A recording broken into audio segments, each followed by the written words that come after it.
Hey guys, it's KJ from the Scariest Movie Ever channel on YouTube. What you're looking at is the site of a mobile testing facility, and they recently launched these in Florida just less than a week ago. When I first saw this imagery, it really blew me away. Specifically the image inside of the O on the COVID-19 on the side of this mobile testing facility. When I first saw it, I was pretty excited because it connects to some other things that I've shown you guys recently. And then, within just a few days, I realized that so many people were talking about this that the mainstream news had to come out and try to debunk it. There's several layers to peel away here, and I'll get to the debunking video in just a moment. Also, I'm going to prove to you that that symbol that's inside of the COVID on the side of this mobile testing facility is in fact Anubis, the god of the dead. On my last video, I shared with you these statues, and they're from ancient Egypt. They're currently being held at the Cleveland Museum of Art. In that video, I draw a comparison between the spirit at work in ancient Egypt and that spirit that's at work currently in the world today. Here you can see the symbolism of the kneeling and also the raising of the fist. And then I connected that with the obvious examples of what we're seeing take place right now all around the world, especially in America. This is the same Antichrist spirit that worked through ancient Egypt at work currently in America today. Also in that video, I showed you how back in 2010, the statue of Anubis, the god of the dead, went on a world tour. And even more significant, that 26-foot tall Anubis statue was ultimately installed at the Denver International Airport, which is one of the most significant occult sites in the world, filled with Freemason and Illuminati imagery, also lesser magic in the murals that were all across the walls. As I explained in the video, this is all symbolic for the Antichrist beast system. That same Antichrist spirit that was in ancient Egypt is here now in America. I believe the fact that this statue, this god of the dead, making his world tour and ending up at the Denver International Airport was quite significant. It's another sign of that encroaching wickedness. In the last 10 years alone, we're getting so much closer to that final one world order, one world monetary system, and Antichrist leader. So for me, the fact that I had just made this video talking about Anubis, and then just a few days later I find this story and I find that symbol of Anubis connected with COVID-19. I was very excited. So now we start peeling away some of the layers. When I first saw this, I thought I was the only one that had seen it. And then in just a few days, I realized that so many people had seen it and were talking about it that the mainstream media, they had to answer for it. So let's take a look at what the mainstream media is saying about this particular symbol. If you see these viral images on social media, don't share them. They claim that certain mobile COVID sites have a logo depicting Anubis, the Egyptian god of death. The verified team found the logo is actually an aardvark for company Aardvark Mobile Tours. They set up mobile sites for medical testing and events. These Anubis claims are false. Now we peel away the layers. You gotta love how quickly and succinctly they wrapped up this story. And on the surface, it makes sense. But we're living in a time now where we have to trust our spiritual eyes, our spiritual sense on things. Not everything we see is true.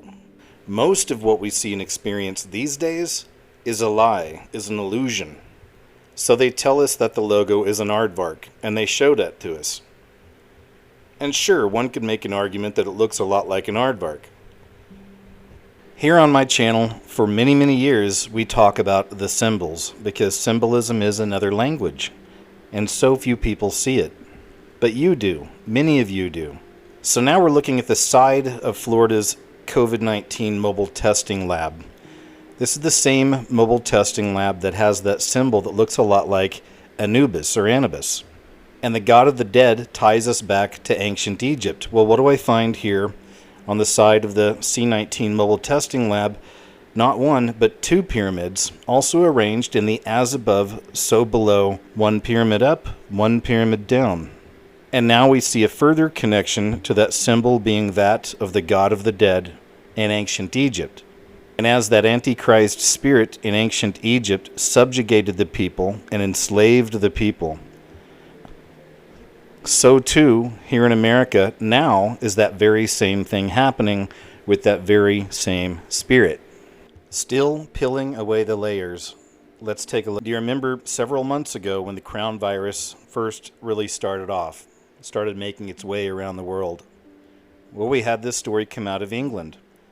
A few dozen Britons were actually working in China at the time, so they brought them back to the UK so they could be tested for the crown virus. And this was the story. And as you can see here, the four horsemen symbolism. They brought them back on horseman carriages. And of course, these horseman carriages happen to have a white horse as their symbol. So this connects us back to Florida, and with the company claiming that the symbol is just an aardvark. Now you're starting to see how this plays out. To see the symbols, and more importantly to understand the symbols, we have to look deeper. We have to look into the spiritual for this. Most people write all of this off as just a regular news story and they see nothing else there. For several years I've been talking about the post-human existence. And it's really easy to spot and it's really easy to explain. All I have to do is show you some of these news stories I'm going to show you. Well, you may have heard of this right here. This is Flippy the robot. Just about a week ago, this news story came out, and everybody was making a big deal of Flippy the robot, how cool it is. Well, it's not cool. It's a part of an agenda. This whole thing is part of an agenda. The automation taking place in America specifically right now, and it's really all over the world.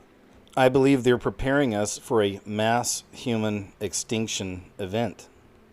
This is why we've seen this massive increase in automation over the last few years. Now here's some of the headlines. It's from June 2019. Millions of jobs have been lost to automation. Here's an example from January 2019. You gotta love the way they framed this up. Automation threatening 25% of jobs in the U.S., especially the, quote, boring and repetitive ones. Here's another headline from January 2019. Artificial intelligence expert says automation could replace 40% of jobs in 15 years. Frankly, I think it's going to be a lot less than 15 years. Here's another article, this one from April of 2019. Robots are stealing our jobs. A recent study predicts automation will eliminate 73 million jobs by 2030. November 2017, robot automation will take 800 million jobs by 2030. 2017, 10 jobs where robots really are replacing humans. This headline from the Washington Post goes back to 2016, The Brave New World of Robots and Lost Jobs. 2017, 30 companies already replacing humans with robots. Here's another one from November 2017. Automation threatens 800 million jobs, but technology could still save us, says report. And even back then, 3 years ago, they were saying new analysis says governments need to act now to help a labor force in flux. January 2016, technological advances could kill 5 million jobs by 2020. Now here's some more recent headlines, and it's important to look back at the older headlines that happened before the crown virus pandemic took place, because all of this was already being set up. They were already preparing for a post-human existence several years ago. And now considering how so many jobs have been wiped out by this crown virus pandemic, the bigger picture becomes much more clear. Robots taking over jobs amid pandemic as Boston Dynamics teaches Atlas humanoid to do gymnastics. July 2nd, 2020. Robots don't get sick. Crown virus could accelerate automation and hurt Philly's low-wage workers. July 15th, 2020. Convenience store in Japan using robot to test out retail automation. July 15th, 2020, Amazon Fulfillment Center features robots working alongside employees. April 2020, robots welcome to take over as pandemic accelerates automation. It's important to note that it's not just jobs that robots are taking over. Robots really are taking over everything and every aspect of our lives. Once again, this system is preparing for a mass human extinction event. Boston Dynamics' terrifying robot dogs have been put to work by at least one police agency. And this is back in 2019. Since then, we've seen even more of this. Regardless of the circumstances that we found ourselves in, whether it was a dinner party in downtown Nairobi, which I went to, or in Korea, in Seoul, where John was talking to university students, women university students, about the future of their lives, regardless of the circumstances that these folks lived in, the conclusions that they were coming to were the same. While there were cultural nuances that were different in different places, the conclusion that people were coming to about their future was consistent. And that was that in order to have a different life, particularly among the women, actually exclusively among the women, in order to have a life that's different from the life that my mother led and the life that my grandmother led, I need to have fewer kids. I need to be empowered. I need to be in control of what's happening in my life. I need an education. I need a career. And I need to control those decisions about what the shape of my family is going to be. I recognize that I do have cultural and familial responsibilities, but I'm going to interpret them in my own terms rather than the terms, as John quite correctly pointed out, of some form of religious beliefs or in terms of what my clan or my family tells me I have to do. I'm going to empower myself. And so, when I was in a slum in Delhi, sitting with we did 2 focus groups in this slum, listening to women talk about this in very sophisticated terms, the same that I've heard in other places, and we're in like a place of abject poverty. And listening to these women talk about their lives and how they wanted things to change, and I'd see a glow under their sari. I was thinking, what is that? What is glowing? And then all of a sudden, one of them reached in and pulled a smartphone out. And John and I talked about this afterwards, it was, she has the knowledge of humanity in her hands. The knowledge of human history, all of science, everything that you could think about. She has a data plan, as poor as she is, that she's able to access this information. And she can read it. She can also communicate with her friends and her relatives and everybody else the way that we do. But this is a person who is a fully formed modern person, regardless of the circumstances that they're sitting in. Why wouldn't she be making decisions that are similar to the decisions that other women are making in the world? And regardless of where we went, we kept hearing this message over and over and over again, that the story was about bringing people together in a city, urbanizing, and then the lives of women changing, and that affecting what the future of humanity is going to be. We really are living in incredible times, and I've been talking about these times for many years. It's the end of the 4th age, and we're moving into the 5th age, the age of Aquarius, or the age of Antichrist. In this process, we find the destruction of old standards, of old institutions. Everything's falling apart so it can all come together as one. So here we find automation taking place in Hollywood. Female robot Erica slated as actress for new movie. A recent news story shaking up Hollywood involves the reported casting of a robot to be the star of a $70 million budgeted science fiction movie. And this from July 24th, just a few days ago. This Russian firm's star designer is actually an artificial intelligence, but no one knew that for a year. CGI influencers like Lil Miquela are about to flood your feeds. Lil Miquela may be fascinating in her own right, but the rise of digital humans in social media and elsewhere is just getting started. And of course, this all ties in with the rise of the sex robot. We've seen that industry really grow just over the last few years. Inside London's first sex robot party where humans romp with dolls. Now this one here is really fascinating if you think about it. Look at what's happening to humanity. Look at how so many humans are losing their humanity. We're seeing lawlessness all around the world, wickedness in the streets, violence, hatred. It seems that many humans are acting much more like animals these days. Robots and artificial intelligence are becoming more human. So it's interesting how we see the inversion taking place in our reality right now, how everything really is being turned upside down. We have this. Scientists are using stem cells from frogs to build the first living robots. And here's yet another example of how robots are becoming more humanized. Scientists developed artificial human skin that enables robots to feel and respond to physical contact. So we see these stories about this incredible advancement towards AI and robots and creating robots that are more human-like. We juxtapose that with what's actually happening to humanity right now. A couple of stories came to mind. This one right here. Arkansas National Guard begins relocating positive C-19 cases to quarantine isolation facilities. We're watching humanity go into captivity. I've already shown you the symbols behind all of this. I want you to check out this clip from Australia. This was taken just about a week ago.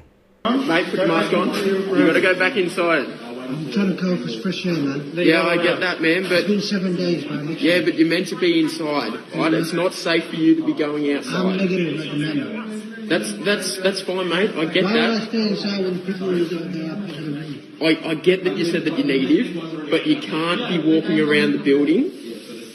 You need to go back upstairs. You need to go back to your room. Okay? First is my house, one. We need to go back to your house then. Two, I'm trying to go for fresh air. Literally, I've been stuck in my house for 7 days now. I know. And I I'm know. negative. You guys are actually, it's going to be more cases, literally. There's positive people here.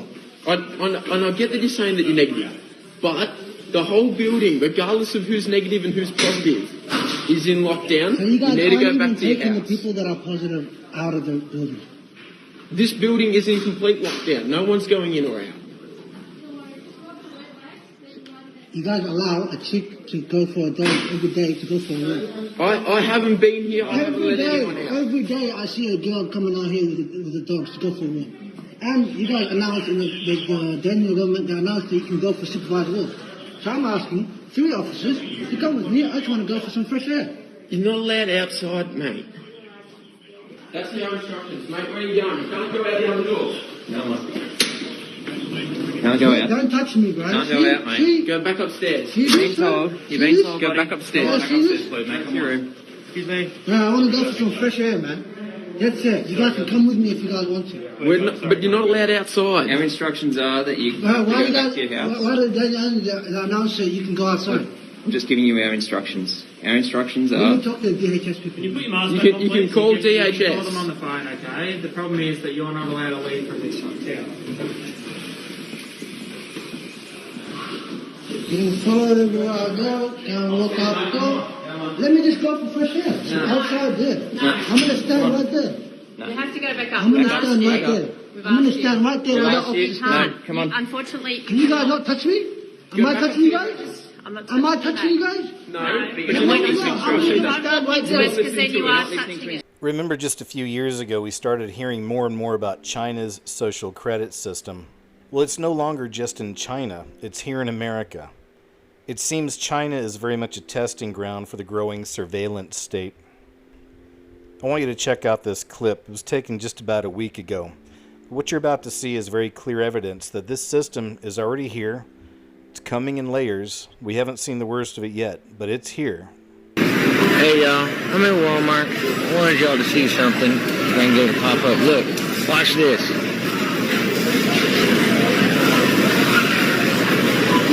And people think it has to do with the flu. It has nothing to do with the flu. It has to do with control. And when I'm in Walmart, and one of these days this is going to be a prison. Watch my words.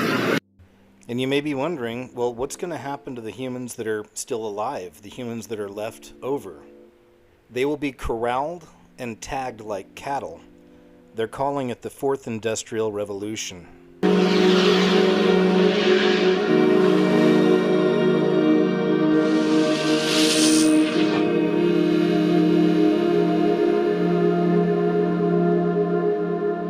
The original Industrial Revolution was driven by the discovery that you could use steam engines to do all kinds of interesting things. But that was followed by additional revolutions for electricity and computers and communications technology. We're now in the early stages of the fourth industrial revolution, which is bringing together digital, physical, and biological systems. One of the features of this fourth industrial revolution is that it doesn't change what we are doing, but it changes us. Visualize brain activity, for example, through a simple consumer-based EEG device. It gives us access to ourselves in ways that we've never before thought possible. It unlocks the black box that is the brain and enables us to really, truly be able to realize an identity that is aspirational. There's now a scientific foundation for the effects of mindfulness on the brain, on the genome, on biological aging. And when the human mind does know itself, then you get the potential for a new renaissance that restructures itself in terms of our relationship to life, our relationship to the planet, our relationship to work. We need a different economic model. And by that, I don't mean capitalism versus communism. What I'm talking about is a shift in the system along the lines of the two big changes that happened in the 20th century, Keynesianism, with a much greater focus on health and education and the role of government working with business, and then a reaction against that in late century to neoliberalism, where the focus was on free markets, freedom of the individual, and getting governments out of the way.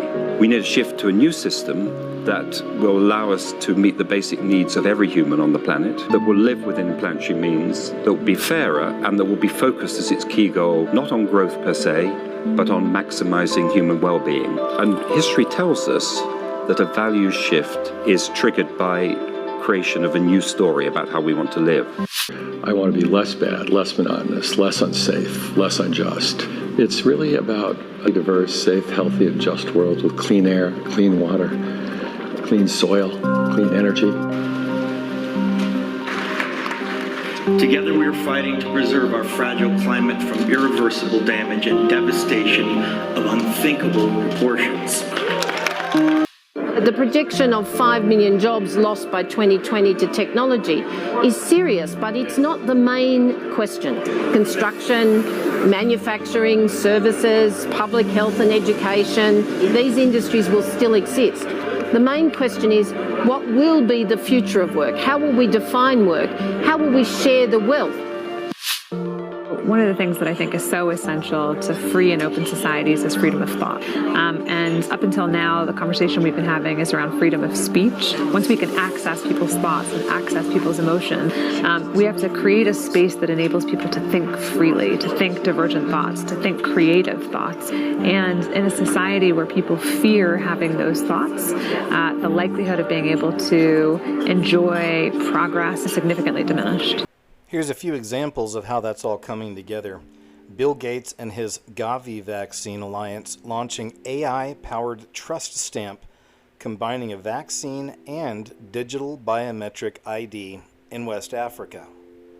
Rockland County, New York, now issuing $2,000 per day fine for anyone who refuses to be a part of their C-19 contact tracing surveillance. In Michigan, House passes bill to voluntarily begin placing human implantable microchips into the bodies of all state government employees. This system really is advancing quickly. And here's an example and a glimpse of our very near future. Microsoft patents new cryptocurrency system using body activity data. This is one of those examples. Clearly, we can see they're going to be tying in our finances with this chip, or with this technology. And now here's a headline that just came out 2 days ago. Google working on smart tattoos that'll turn your skin into a living touchpad. What's really interesting is we were given glimpses of this several years ago. They told us this was coming. Some of you may remember this.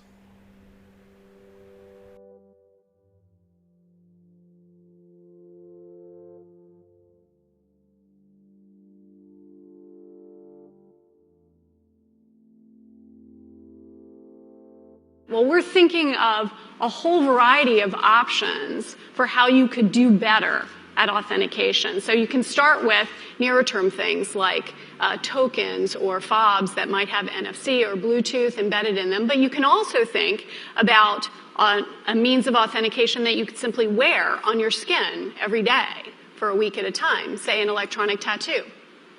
Now, We're talking about wearables. Everybody's interested in I'm profoundly interested in wearables.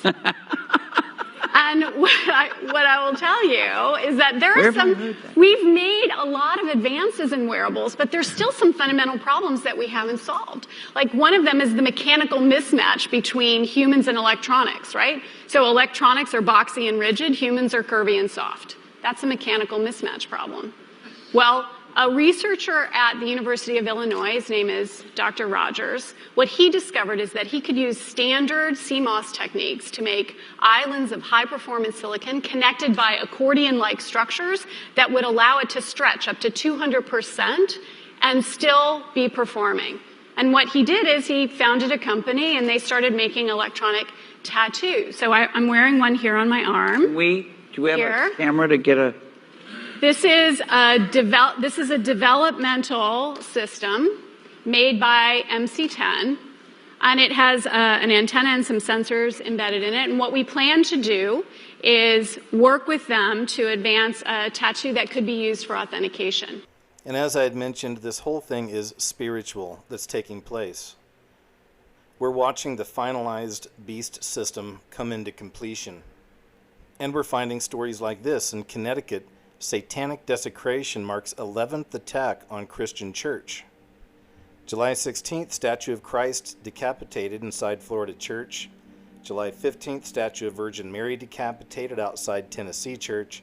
July 12th, statue of Virgin Mary lit on fire in Boston. July 11th, suspect arrested after detectives say he plowed a minivan through the front door of Queen of Peace Catholic Church, doused the foyer with gasoline and set it on fire. July 11th, arson suspected in devastating fire at San Gabriel Mission in California. July 10th, statue of Virgin Mary desecrated with spray paint in Brooklyn. July 4th, statue of Saint Junipero Serra toppled in Sacramento, California. June 20th, statue of Saint Junipero Serra toppled in Los Angeles, California. June 19th, statue of Saint Junipero Serra toppled in San Francisco, California.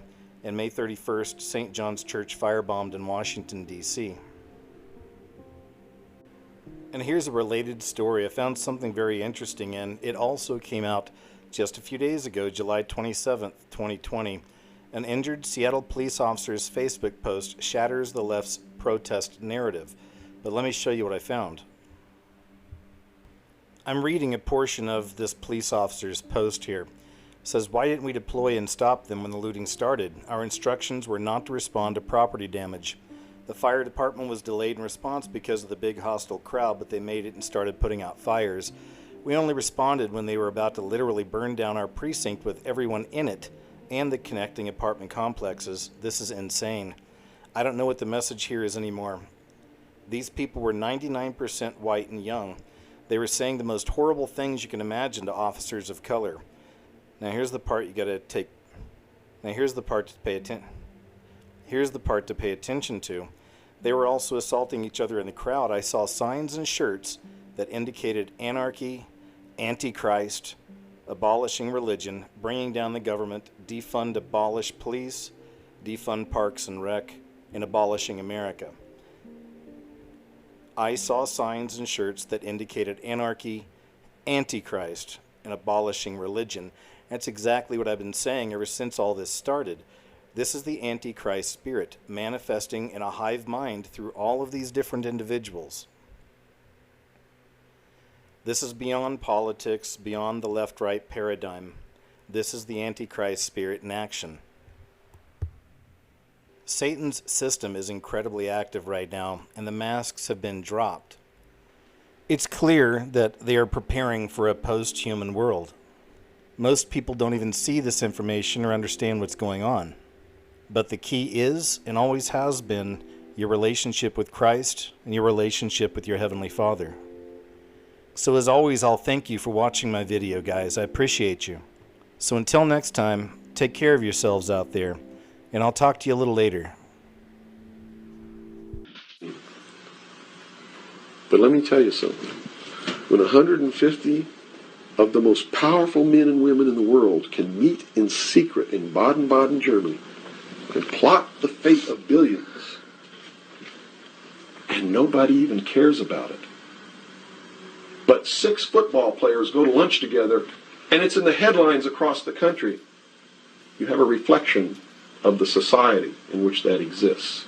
And it is a sick, sick society that is doomed to self-destruction.